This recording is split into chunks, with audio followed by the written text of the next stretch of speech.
connections. Charismatic connections. Thank you. Thank you, Madam Toastmaster, fellow Toastmasters, and honored guests. How's everybody doing tonight? Great. Well, tonight I'm going to talk about charismatic connection. I would like you to have an open mind and come with me to experience a new way of looking at relationships with our significant other. I want you to imagine you are following your soul's passion, whatever that may be. It could be golf, it could be cooking, it could be your career. And then down the road, by fate, you see someone, and they see you. You recognize this person at the deepest level of their being, and they recognize you at the deepest level of your being. This isn't a sexual attraction at first. This is a charismatic attraction. Then the sexual attraction comes and does it. Because the body that the deepest self is housing is so gorgeous and so delicious that another person cannot compete with that intensity. But in order for us to be ready for that charismatic connection, we must first find ourselves before we find that other person. If you observe our world, our connections with our mate are usually based upon our survival needs. We feel secure with another, both physically and emotionally. We experience pleasure with another, and we procreate with another. We demonstrate our power or lack of personal power with another. But when these connections are based upon these needs, they're only providing a need for our survival. But wouldn't it be great if we provide for those needs for ourselves, with the exception of procreation, that is? We are then inclined to move to a new level of a way to relate to one another. In the 12th century, there were a group of people called troubadours. They wrote love songs that reflected this charismatic connection. They traveled from place to place throughout Europe, singing these love songs that reflected this charismatic connection. Our Western society adapted to this ideal strive for this charismatic connection. But our Western society fails to tell us that our minds are still operating in the 12th century. Meaning, we're still connecting for our survival needs. When we experience a charismatic connection, a sound will be made without any two physical things striking together. Can anybody tell me what they think that means? When a sound will be made without any two physical things striking together. Nobody has any clue? Made in Heaven. Made in Heaven? I like that. That was a good movie. Did you ever see that movie?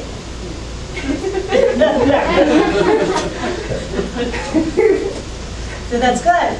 Excellent. Think about that. Two people glance at each other, and this glance resonates a deep emotional knowing. Their inner beings are deeply connected with each other. I think it's chemistry. It's a soul chemistry. Absolutely. And I know what you're thinking. That is the stuff of movies and fairy tales, right? This charismatic connection, this divine gift between two people. But this connection has nothing to do with our survival needs or self-worth. In other words, our survival needs and self-worth is a precursor to true love, not a result of true love. I would like you to be inspired by my story, Charismatic Connection. Charismatic Connection is a true story about Chris and Annie, who received a divine gift in 1888.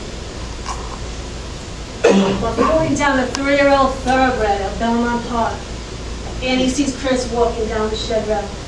One glance, and they know. They recognize each other at the deepest level of their beings. However, they're not quite ready for the exalted state of charismatic connection. Chris and Annie would cross paths the next 4 years at New York racetracks. They are completely mesmerized with each other. As for Annie, she is totally frustrated. She's meeting a soul that she knows deeply, but they're afraid to walk up and introduce themselves. Their souls are saying, I know you, I love you.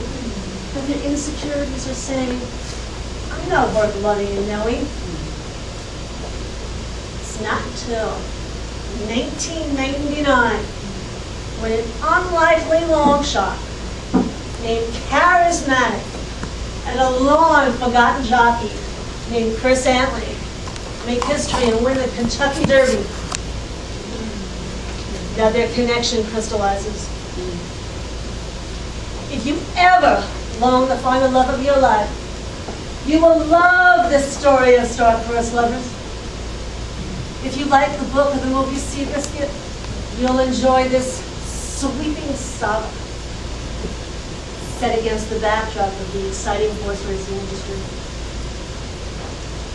As Annie travels from the high society parties of Saratoga Springs to horseback riding through the Black Forest, Germany, you'll be swept up in these international adventures as she searches for charismatic connections with herself, with others, and with life. So I would like you to be inspired to attain for your survival needs. Learn the art of pleasure. Become an empowered individual. You have the power. I would like you now to turn to the person to the right. And I would like you to just pick a person, any person, any person, and I want you to deeply stare in their eyes. Please do this.